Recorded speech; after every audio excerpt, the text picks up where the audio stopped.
Olá, mais uma vez no canal Direito e Inclusão, continuando aqui o estudo sistemático da Lei Brasileira de Inclusão. Hoje vamos avançando aqui no capítulo dos direitos fundamentais. Esse título nós estamos introduzindo, né? Começamos na data de ontem, no artigo número 10, e hoje vamos para o artigo número 11.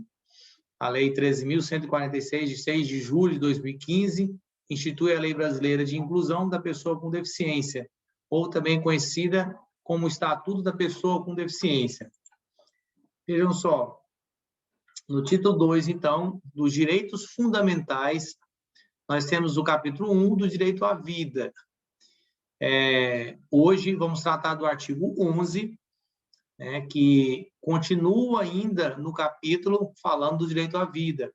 E ele traz agora um aspecto muito interessante, que é o aspecto que diz respeito à capacidade, se relacionando a questões cirúrgicas, questões médicas, né? Questões de intervenção do ponto de vista clínico-médico. Ou seja, diz o artigo 11, a pessoa com deficiência não poderá ser obrigada a se submeter à intervenção clínica ou cirúrgica, a tratamento ou a institucionalização forçada. Veja que tem vários aspectos, nós vamos fazer a sua devida análise. Primeiro, da pessoa com deficiência. Segundo, que não é obrigada. Terceiro ponto, a submissão à intervenção cirúrgica ou clínica. E quarto, o tratamento forçado, a internação forçada, a institucionalização forçada, né? Isso tem uma razão, né? Primeiro que, se você observar no artigo 6º, lá fala que a capacidade civil não foi afetada pela deficiência. Então, tem uma raiz lá num artigo anterior.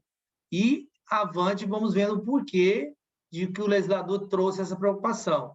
Vamos lá. Parágrafo único. O consentimento da pessoa com deficiência em situação de curatela poderá ser suprido na forma da lei. Traz aqui um instituto, né, muito comum, muito conhecido, que é o Instituto da Curatela. Esse instituto aqui, ele visa, dentre outros aspectos, suprir a capacidade, né, muitas vezes limitada ou afetada por conta da condição da pessoa. Então, nós vamos fazer adiante um estudo mostrando para todos vocês aí a diferença, né? Tem outros institutos que estão dentro desse artigo, que é um artigo extremamente simples, mas que traz uma ramificação em relação à capacidade, né? Em relação ao Instituto da Curatela. Tem um outro instituto que sobressai desse artigo aqui, que é o Instituto da Tutela também, que está relacionado, e um outro instituto criado pela Lei Brasileira de Inclusão a partir desse dispositivo, lá no Código Civil, e também aqui na própria Lei de Inclusão, no artigo 84, lá no Código Civil, no artigo 1783-A, que é o Instituto da Tomada de Decisão Apoiada. Vamos ver a diferença e analisar ponto por ponto desses elementos aí. Pois bem, vamos falar as palavras-chave para a gente entrar na análise mais conteúdo, né, de conteúdo do artigo número 11. Pessoa com deficiência é a pessoa vulnerável para fins dessa lei, né? A pessoa com deficiência é considerada a pessoa vulnerável, certo? É aquela pessoa que está em condição de ser assistida, né? Ter a sua vontade realizada, e a limitação da qual se impõe a ela torna ela em condição de desvantagem para com os demais. Daí porque aqui nós temos esses 3 institutos: tutela, curatela e tomada de decisão. Nós vamos ver o que se trata. Não poderá ser obrigada. A pessoa com deficiência, em casos dessa natureza, não está obrigada, ou seja, não é algo que possa ser imposto a ela compulsoriamente. Essa é a regra. Intervenção clínica ou cirúrgica, tratamento ou a institucionalização forçada. São os casos em que a pessoa com deficiência não está obrigada. Não poderá estar, né, obrigada. São essas as hipóteses definidas. por exemplo, uma cirurgia para sua esterilização. Nós vimos em artigos anteriores que a pessoa com deficiência definida por esta lei, ela não está limitada pela sua capacidade reprodutiva, muito menos no seu direito de ter ou não filhos. A escolha reprodutiva dela não está limitada por esta lei. E muito menos aqui, por esse artigo, que reforça exatamente esse aspecto, que a capacidade é muito forte nesse ponto aqui. Então, a grande chave dessa questão aqui é exatamente a capacidade. A capacidade dela existe para definir a sua vontade. Então, é ela que cabe isso. Assim como uma pessoa que está em pleno juízo das suas faculdades mentais não pode ser obrigada a submeter a um determinado procedimento, como assim descrito. Consentimento. Se ela não está obrigada, depende, por sua vez, do seu consentimento.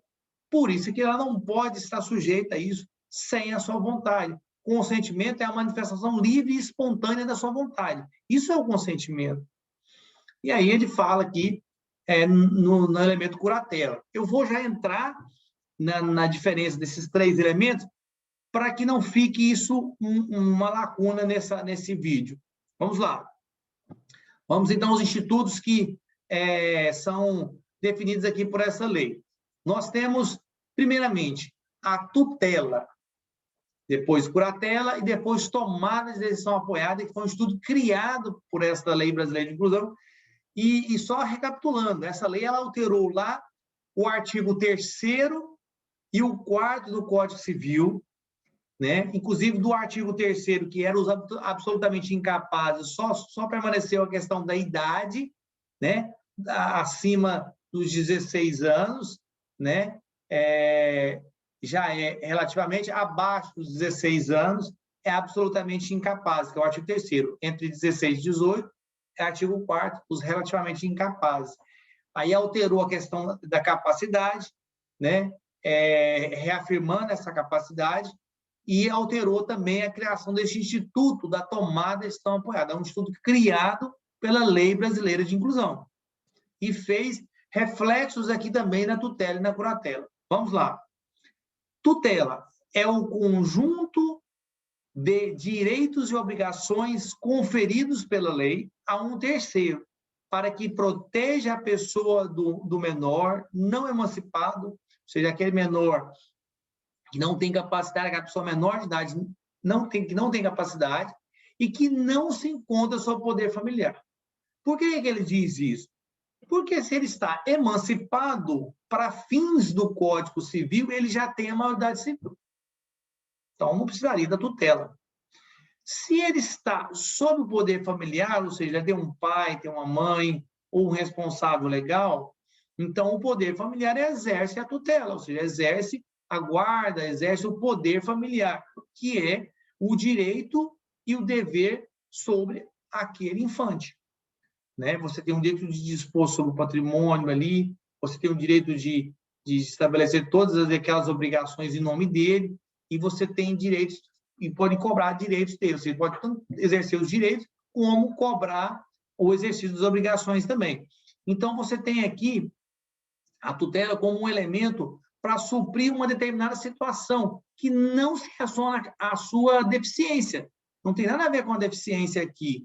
Por quê? Porque é uma questão meramente etária, correto? A pessoa menor de 18 anos, a pessoa que não tem poder familiar, por exemplo, uma pessoa que se vê abandonada na rua, essa pessoa precisa de uma tutela. O que é a tutela? É um instituto que vai fazê-la ter um representante, cuidar das suas coisas, dos seus bens, caso elas possua, né? Enquanto ela não tiver a idade, quando ela não completar a sua maioridade. Completada a maioridade, cessa a tutela. Ou, né, quando houver poder familiar. Se ela for adotada, por exemplo, obviamente, né, um processo de adoção supre também a tutela. Outro instituto, curatela. Aí já é um pouco diferente. Veja o aspecto, a nuance aqui já muda. A curatela é um instrumento jurídico previsto no Código Civil como uma forma de representação de pessoas que não conseguem expressar a sua vontade nem praticar atos civis. Então, pressupõe-se que ela não tenha condições de se expressar, né?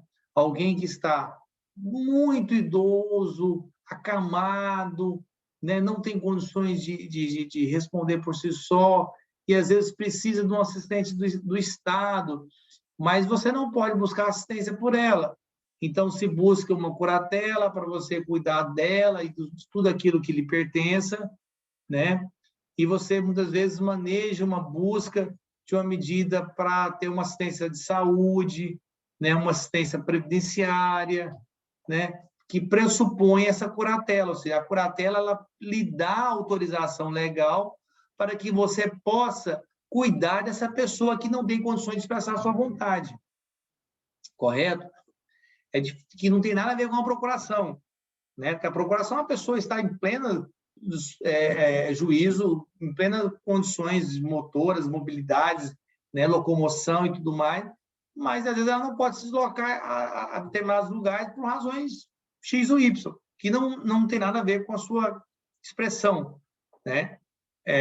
Já a curatela, não, a curatela ela está limitada, a pessoa está ali, ela não consegue às vezes falar, a pessoa às vezes tem um mal de Parkinson, uma doença de esquecimento, né, que ela não consegue se lembrar das coisas, já não consegue mais administrar ali, pagar uma conta, ir no mercado, sem andar sozinha. Então, são casos que às vezes colocam em risco a pessoa. Então, para você acautelar a pessoa e também o seu patrimônio, a curatela se apresenta ali como um instituto, destacando pessoas que não conseguem expressar a sua vontade e nem praticar atos de civil. Esse é o aspecto, que não está na tutela, né? Não está na tutela, está na curatela.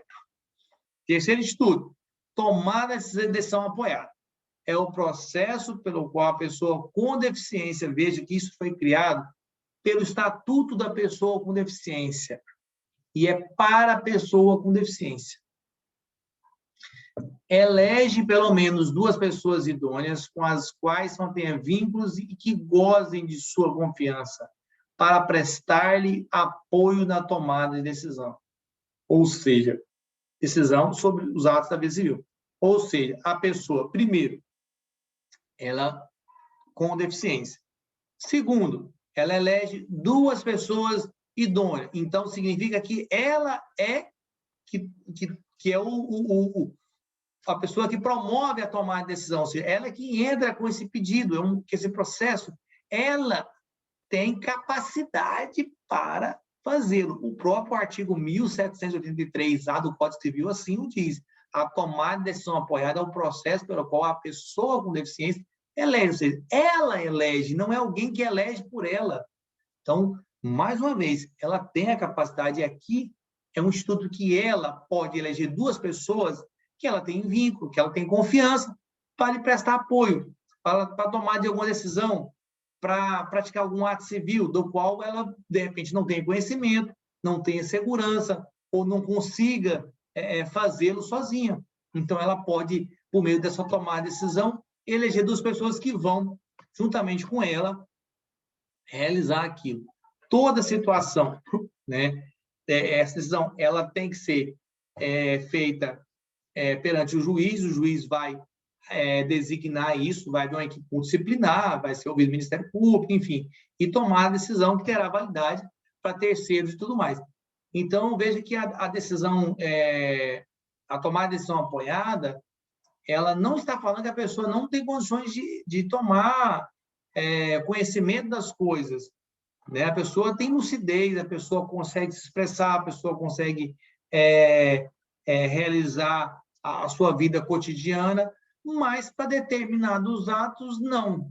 Então, ela precisa, né, de ter alguma pessoa, né, 2 pessoas, no caso, idôneas, que vão lhe assistir.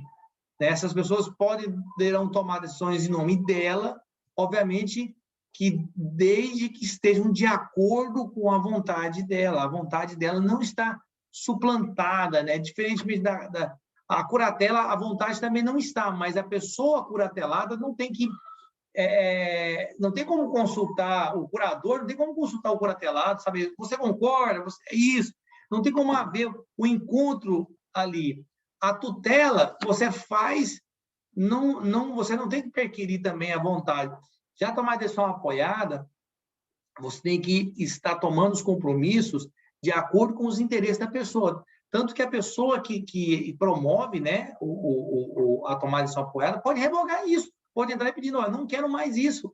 Então, você tem que respeitar, você tem que submeter a ele ali a situação, sob pena de você não estar exercendo seu papel e ser destituído e revogado aquela delegação, entendeu? Porque é um instituto de delegação, onde você delega ali a pessoa de confiança o exercício daquela prática de ato civil. Então, fica aí, mais uma vez, um artigo extremamente importante. Eu queria gravar uma live um dia para a gente falar sobre isso, acho que é muito importante, né? Não aprofundamos muito, porque o objetivo é fazer vídeos curtos para trazer ali uma exploração rápida sobre o Estatuto da Pessoa com Deficiência, e espero que todos tenham gostado, né? Que tenham realmente aprendido um pouco com essa nossa informação aqui. E aí fica aí os meus canais para todos estarem acompanhando, né? YouTube, Direito e Inclusão, Dr. Flávio Henrique de Mello. Se inscrevam, deixem o seu like, compartilhem esse conhecimento para todos, para estar realmente aproveitando ainda mais esse artigo 11, que traz uma gama de situações que muitas pessoas não sabem como agir, muitas vezes ficam perdidas, se é uma tutela, uma curatela, uma tomada de decisão, como é que eu faço para regular, como é que eu faço para garantir o direito da minha filha, do meu filho, como que eu consigo exercer isso, né? E ative o sininho, deixe aqui os seus vídeos ativos para você não perder nenhum desses vídeos. E o canal do Instagram, Direito e Inclusão. Um grande abraço a todos, fiquem com Deus e até o próximo vídeo, para que todos possam acompanhar.